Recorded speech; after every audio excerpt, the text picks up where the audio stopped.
Welcome to week 7 of math class. So, we have spent a ton of time on the basics. We worked on addition, subtraction of single numbers, double digit numbers. We've worked on carrying, regrouping. We've talked about money and time. And with money, we've looked at counting piles of coins. We've also looked at making change with time. We've really focused on that hour hand, making sure that we know exactly what hour it is because some of us were struggling with that. Now, we are going to take this week to finish up for now with addition and subtraction. Now we need to do triple digit numbers. So we're talking about numbers that have 3 digits in them. How is that different than double digit? Well, we're adding one more place value. I will not bore you with the talk about place value. I actually did a video that you will be watching for your Monday Nearpod to explain the place value to you. But what I wanted to explain before I let you get busy is that when we are doing addition, subtraction with 3 digit numbers, there will be an extra uh, place value to borrow or carry to. So now we are doing one extra step, which means we are making our problems a little bit longer. So what does that mean for you? Well, what that means is that you need to make certain that you are setting your problems up correctly.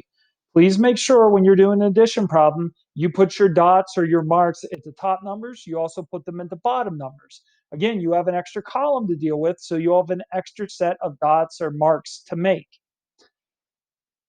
Also, it is extremely important that you only put 1 digit as your answer. If you do the math and you have a 2 digit answer, the digit needs 1 digit needs to go as the answer. The other digit has to be carried.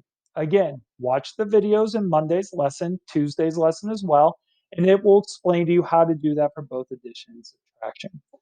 One last thing about subtraction before I let you go. You need to make sure we're doing subtraction. We're taking away. That means we're counting down.